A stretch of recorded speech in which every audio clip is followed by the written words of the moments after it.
सोनपुर नाम के गांव में सुनीता अपनी बेटी बिंदु और बेटे अरविंद के साथ रहती थी। सुनीता के पति का निधन काफी साल पहले एक गंभीर बीमारी के चलते हो गया था, जिसके बाद घर की और अपने दोनों बच्चों की जिम्मेदारी सुनीता के कंधों पर आ गई। सुनीता ने लोगों के घरों में काम करके अपने दोनों बच्चों का पालन पोषण तो किया, लेकिन उसने पढ़ाया सिर्फ अपने बेटे को और अपनी बेटी को शुरू से ही सिर्फ घर का काम सिखाया। माँ, तुमने भैया की तरह कभी मुझे स्कूल क्यों नहीं भेजा? अगर तुमने मुझे भी स्कूल भेजा होता तो आज मैं भी भैया की तरह अच्छी नौकरी कर रही होती। तुमने मुझे हमेशा चूल्हे चौके में ही लगाए रखा। बेटा, पढ़ लिख कर तुझे करना ही क्या था? लड़कों को तो पढ़ लिख कर कमाना होता है, लेकिन लड़कियों का काम तो घर संभालना ही होता है। अब मेरे पास जितने पैसे थे उतने पैसों से मैं किसी एक ही बच्चे को पढ़ा सकती थी, इसलिए मैंने तेरे भाई को पढ़ा दिया। सुनीता को अपनी माँ की ये बात बिल्कुल भी अच्छी नहीं लगती थी, लेकिन अब जो भी हो वो अपनी माँ से इस बारे में ज्यादा बहस भी तो नहीं कर सकती थी। बिंदु की अब शादी की उम्र हो चुकी थी, इसीलिए उसकी माँ एक अच्छा सा रिश्ता देखकर उसकी शादी करवाना चाहती थी, लेकिन उससे पहले ही एक बीमारी के चलते उसकी माँ भी चल बसी और उधर बिंदु के भाई ने अपनी गर्लफ्रेंड प्रियंका से शादी कर ली। अरे, कब तक अपनी इस बहन को घर पर बिठा के रखोगे?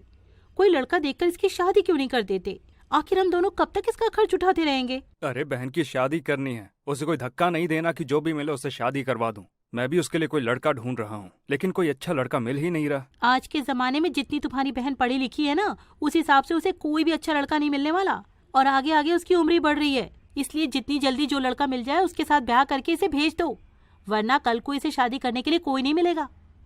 अब अरविंद भी हर रोज जब अपनी पत्नी की ऐसी बातें सुनता तो उसे भी लगता कि उसे अब अपनी बहन की शादी कर ही देनी चाहिए, इसीलिए उसे अब जो भी पहला रिश्ता मिला उसने उसी लड़के से अपनी बहन की शादी करवा दी, जो खेती बाड़ी का काम करता था।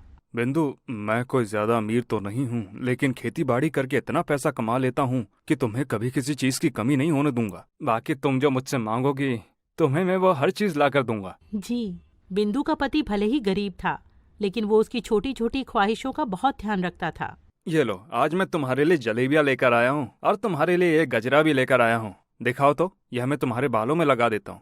अरे, इसकी क्या जरूरत थी जी? अरे, जरूरत कैसे नहीं थी? मैं जब भी तुम्हारे लिए जलेबी और गजरा लेकर आता हूँ तो तुम्हारा चेहरा खिलखिला उठता है, और तुम्हारा ये मुस्कुराता हुआ चेहरा देखने के लिए मैं तो ये हर रोज लेकर आ सकता हूँ। दोनों का जीवन बहुत ही हंसी खुशी और खुशहाल चल रहा था।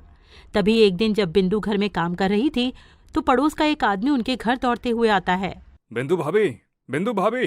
क्या हो गया मुकेश भैया, आप इतने घबराए हुए क्यों हैं? भाभी, वो आज विक्रम भैया शहर में सामान लेने के लिए गए थे ना? हाँ, गए थे। क्यों, क्या हुआ? भाभी, भैया शहर से एक गांव तो लौट गए थे, लेकिन गांव में आते वक्त एक गाड़ी से उनकी टक्कर हो गई। उन्हें काफी चोट आई है। एम्बुलेंस उन्हें अस्पताल लेकर गई है। अब जल्द ही मेरे साथ अस्पताल चलिए। ये बात सुनकर तो बिंदु के पैरों के तले से जमीन ही खिसक जाती है। वो जल्दी से मुकेश के साथ अस्पताल जाती है।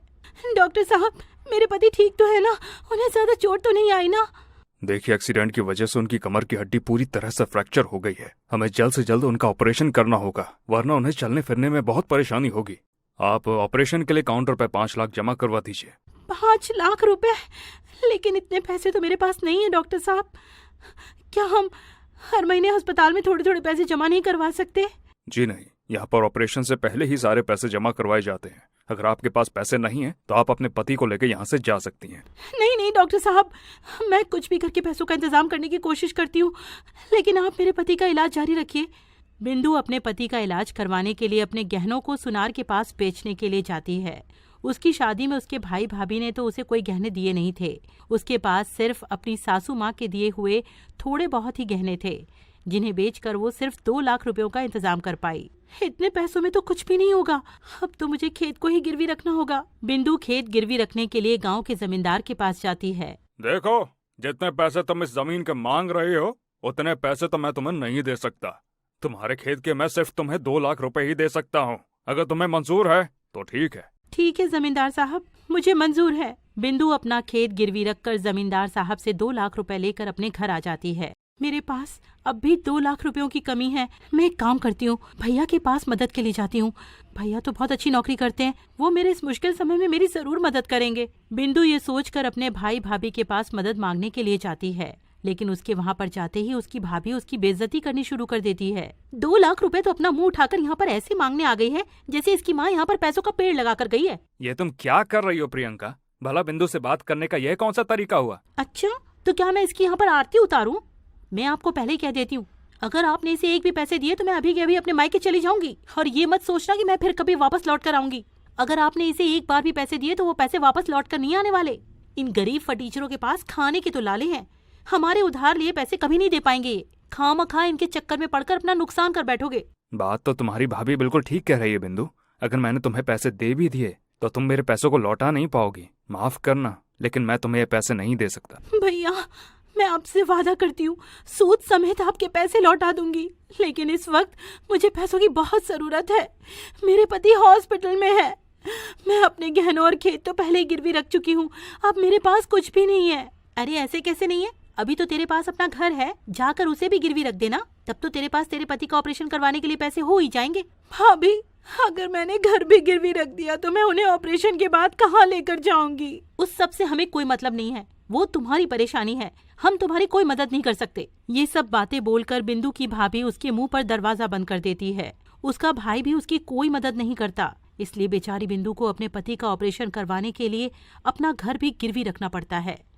वो जैसे तैसे पैसे जोड़कर अपने पति का ऑपरेशन करवा लेती है। कुछ दिनों बाद उसे घर वापस लेकर आती है। बिंदु के ऊपर अब पूरे 4 लाख रुपए का कर्जा था। ऑपरेशन के बाद उसका पति अभी 6 महीने तक कोई काम नहीं कर सकता था। बिंदु अकेले ही घर का खर्च चलाने के लिए अपने खेत में काम कर रही थी, लेकिन उन पैसों से सिर्फ 2 वक्त की रोटी और अपने पति की दवाइयां ही निकाल पा रही थी। वो जमींदार साहब का कर्जा नहीं चुका पा रही थी। इसके बारे में उसके पति को भी कोई भनक नहीं थी। तभी एक दिन जमींदार के एक आदमी ने आकर उनके पूरे घर के सामान को खाली कर दिया और कर्जा ना चुकाने की वजह से उनका घर और खेत जमींदार ने हड़प लिया। बिंदु के पास अब रहने की कोई जगह नहीं थी, इसलिए वो अपने पति को लेकर पास के एक गांव में घास फूस की झोपड़ी बनाकर रहने लगी। सब कुछ मेरी वजह से हुआ है, ना मुझे चोट लगती और ना मेरा ऑपरेशन करवाने के लिए तुम्हें घर और खेत को गिरवी रखना पड़ता। इसमें आपकी कोई गलती नहीं है जी, बस हमारी किस्मत में ऐसा होना लिखा था सो हो गया। मुझे एक जगह पर साफ सफाई करने का काम मिला है तो मुझे वहाँ पर जाना होगा। ये लीजिए, आप दवा खा लीजिए।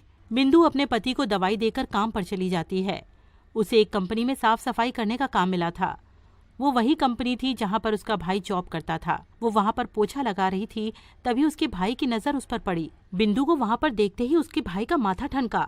बिंदु, तुम यहाँ पर क्या कर रही हो? भैया, मुझे यहाँ पर साफ सफाई करने का काम मिला है, आज से मैं यहीं पर काम करूंगी।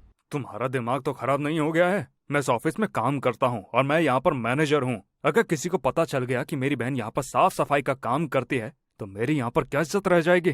तुम आज के बाद यहाँ पर काम करने नहीं आओगी। लेकिन भैया, मुझे बहुत मुश्किल से यहाँ पर काम मिला है, अब तो हमारे पास अपना घर और खेत भी नहीं है।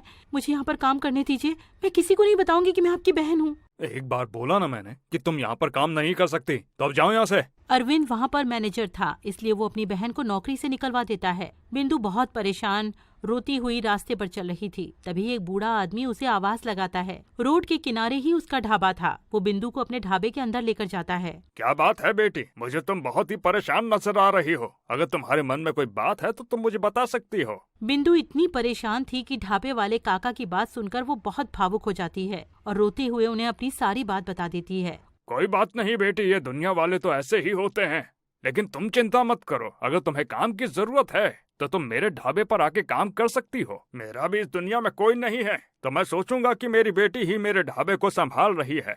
आज से मैं ढाबे की जिम्मेदारी तुम्हें सौंपता हूँ। ढाबे पर काम करके जो पैसे आएंगे उसमें से आधे पैसे तुम रख लेना और आधे मुझे दे देना। क्या आप सच कह रहे हैं काका? हाँ बेटी, और तुम चाहो तो आज से ही यहाँ पर काम करना शुरू कर सकती हो। बिंदु अब ढाबे वाले काका के यहाँ पर काम करना शुरू कर देती है। हर रोज ढाबे वाला काका आधे पैसे खुद रखते हुए आधे पैसे बिंदु को दे देता है, जिस कारण बिंदु की आर्थिक स्थिति भी धीरे धीरे ठीक होती चली गई। लेकिन कुछ समय बाद ढाबे वाले काका चल बसे, लेकिन उन्होंने जाने से पहले बिंदु से कहा था कि मेरे चले जाने के बाद भी इस ढाबे को तुम चलाना। मेरी बीमारी के समय में तुमने मेरा बहुत ध्यान रखा, इसलिए मैं तुम्हें अपनी बेटी मानकर ढाबा तुम्हें सौंप रहा हूँ। इसलिए बिंदु अकेले ही ढाबे को संभालने लगती है। कुछ समय बाद जब उसके पति की तबीयत ठीक हो जाती है तो वो भी बिंदु की ढाबे में मदद करने लगता है।